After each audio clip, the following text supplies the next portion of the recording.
नमस्ते सबैजनालाई है, तपाईहरुलाई स्वागत छ फेरि पनि मेरो भिडियोमा।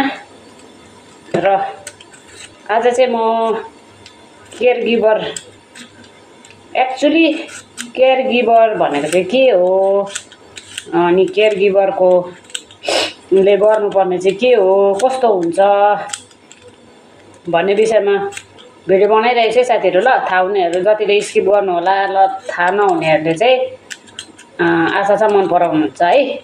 र केयर गिभर भनेको चाहिँ हामी एउटा एसिस्टेन्ट, एज अ एसिस्टेन्ट है। अब त्यो बिमारी नै हुनुपर्छ भन्ने चाहिँ छैन, हाम्रो इम्प्लोयर बिमारी नै हुनुपर्छ भन्ने चाहिँ छैन है। केयर गिभर गर्ने काममा आउने जति, केयर गिभर गर्ने जतिले डाइपरै चेन्ज गर्नुपर्छ, बाजे बोजू हावा खुस्केको नै हुनुपर्छ भन्ने चाहिँ हुँदैन। कति चाहिँ राम्रै हुन्छ, बाजे बोजू राम्रै हुन्छ, त्यही हो यहाँको अब उनीहरूको सिस्टमै त्यस्तो छ। छोराछोरीसँगै बस्नु सक्दैन र चाहिँ उनीहरूलाई साथी चाहिएको हुन्छ। र एज अ केयर गिभर हामीलाई उनीहरूको साथी, उनीहरूसँग बस्ने, उनीहरूसँग बोल्ने, बात मार्ने र उनीहरूलाई साथसाथै देखभाल गर्ने को लागि चाहिँ हामीलाई ल्याएको हुन्छ केयर गिभर है। सबैजनाको साह्रै हुन्छ काम भन्ने छैन।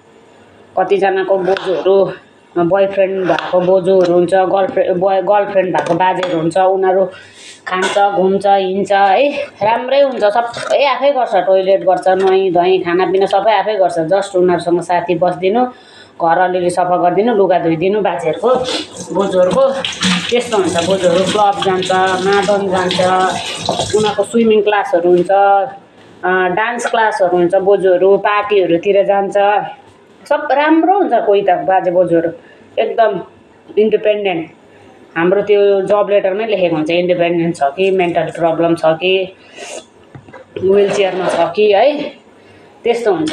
र अब कतिजना चाहिँ उनीहरू सँगसँगै हिँड्नुपर्ने हुन्छ।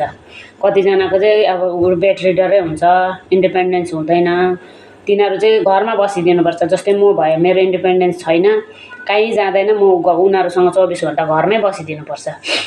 र कतिजना चाहिँ उनीहरू सँगसँगै बाहिर हिँड्नेहरू छ भने बाहिर सँगसँगै हिँड्नुपर्छ। कोही बोजूहरू गाडी कुदाउने हुन्छ, गाडी उनीहरू सँगसँगै जहाँ गयो त्यहीँ, अनि घरमा आयो उनीहरूसँगै के खान्छ खायो, बस्यो, सुत्यो, राति डिस्टर्ब गर्ने कुरा आउँदैन त्यस्तोहरूले चाहिँ। उनीहरू इन्डिपेन्डेन्स भन्ने बित्तिकै उनीहरू घुमाइ गर्नेहरू हुन्छ। अनि घरको काम भनेको हाम्रो लिभिङ रुम, बेडरुम र किचन सफा गर्ने है। त्यो पनि त्यो नेसेसरी छैन, भ्यायो भने गऱ्यो, भ्याएन भने गऱ्यो।